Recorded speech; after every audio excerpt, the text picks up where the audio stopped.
You keep saying you are tired, and maybe you are, but I don't think it is sleep you need, because sleep helps physical exhaustion. But this is different. This is the kind of tired that follows you even after rest, the kind that shows up in the middle of good days, the kind that makes small things feel heavy, the kind that makes you stare at simple tasks like replying to a message or folding laundry like they are somehow too much. And the strange part is, from the outside, your life looks fine. You are functioning, you are showing up, you are replying, you are smiling, you are handling it. People probably think you are doing well. Maybe they even call you strong. But strength can look a lot like silence, and silence can hide a lot of exhaustion. Some of the most overwhelmed people look the calmest because they got good at carrying heavy things quietly. You say, I'm just tired because explaining the real heaviness would take too long. How do you explain being emotionally exhausted to people who only understand visible problems?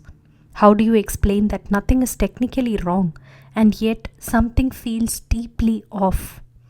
How do you explain that your mind is full all the time, that even rest feels like work, that peace feels unfamiliar, that joy feels guilty, that your body feels tense even when the room is quiet?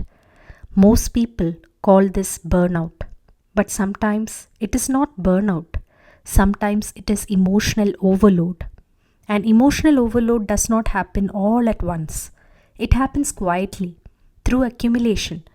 One conversation you never processed, one disappointment you said was fine, one relationship where you kept shrinking, one season where you kept surviving instead of living, one responsibility you took on because everyone else expected you to, one version of yourself you outgrew but kept performing anyway. None of it looks dramatic. That is why people miss it. But your body does not miss it. Your nervous system does not miss it. Your sleep does not miss it. Your patience does not miss it. Your joy definitely does not miss it. You start feeling it in strange ways. You become irritated by things that never bothered you. You feel guilty for needing space. You avoid texts from people you love. You feel tired after being around people you used to enjoy. You fantasize about disappearing for a week. Not because you hate your life, but because you want one moment where nobody needs anything from you. That is not laziness, that is emotional debt. And your body is asking for payment. This happens a lot to high functioning people, the reliable ones, the strong ones, the people everyone depends on, the ones who learned early how to be useful, how to be calm, how to not become another problem in the room. You become so good at handling everything that nobody notices when handling everything starts handling you. You become the safe one, the mature one, the emotionally responsible one. And slowly, your identity becomes built around being needed. And being needed can feel a lot like being loved. Until one day you realize you are surrounded by people who know how to reach you, but very few who know how to hold you. That realization hurts because now you do not know if people love you or just the version of you that never asks for too much. This is where emotional overload gets dangerous because exhausted people start blaming themselves. Maybe I'm too sensitive. Maybe I'm being dramatic. Maybe I should be more grateful. Maybe everyone feels like this and I'm just weak. No. Listen carefully. You are not weak. You are overloaded. There is a difference. Weakness says you cannot handle life. Overload says you have been handling too much for too long without enough recovery. That is not failure. That is math. You cannot keep pouring from a nervous system that feels never safe enough to rest. You cannot keep performing peace while privately drowning. You cannot keep calling survival a personality trait. Eventually, your body interrupts through anxiety, through numbness, through exhaustion, through the sudden desire to walk away from everything. Not because you are broken, but because something in you is trying to save you. Here is the uncomfortable truth. Sometimes you are not tired because life is hard. You are tired because you keep betraying yourself to keep peace. That lands differently because now we are not talking about stress, we are talking about self abandonment. Saying yes when your body says no, staying quiet when honesty is needed, being available when resentment is already growing, maintaining relationships that feel like emotional rent, calling it maturity when really it is fear. Fear of disappointing people, fear of being misunderstood, fear that if you stop overgiving, people will discover what you secretly worry about. That maybe you are only lovable when you are useful. That belief creates exhaustion faster than work will ever. Because now rest feels selfish, boundaries feel rude, and peace feels undeserved. This is why some people sleep enough and still wake up tired because the body rests but the self never does. So, what changes? Not productivity hacks, not better morning routines, not forcing discipline on an exhausted nervous system. No. First, honesty.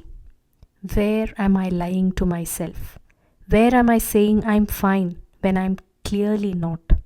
Where am I performing strength instead of asking for help? Who drains me every single time? And why do I keep calling that love? What part of my life looks successful but feels heavy? What am I tolerating that my body has been begging me to stop? Those questions matter because clarity is kinder than avoidance. Then boundaries, small ones first. Reply later. Say no sooner. Stop over explaining. Rest before resentment. Leave the room when peace leaves first. Choose silence over fake harmony. Let people be disappointed if disappointment is the price of your self respect. That is not selfish, that is repair. And then, this part matters most permission. Permission to not be the strong one all the time. Permission to be held too. Permission to be loved without performing usefulness. Permission to become unfamiliar to people who only knew your self abandoning version. That permission will change your life because healing is rarely dramatic. It looks like leaving earlier, sleeping better, answering slower, crying honestly, and telling the truth sooner. Choosing peace before your body has to beg louder. It looks small until one day you realize you no longer feel like you are surviving your own life. You are actually living it. That is the goal. Not productivity, not perfection. Peace. Real peace. The kind your body trusts. And if nobody has told you this lately, let me tell you now. You do not need to earn rest. You do not need to collapse before you are allowed to slow down. You do not need to prove your pain for it to be valid. And you do not need to keep being the emotionally convenient version of yourself for people to love you. The right people will survive your boundaries. The right life will survive your honesty. The right version of you is waiting on the other side of this exhaustion. Not because you become stronger, but because you stop abandoning the person who is already here.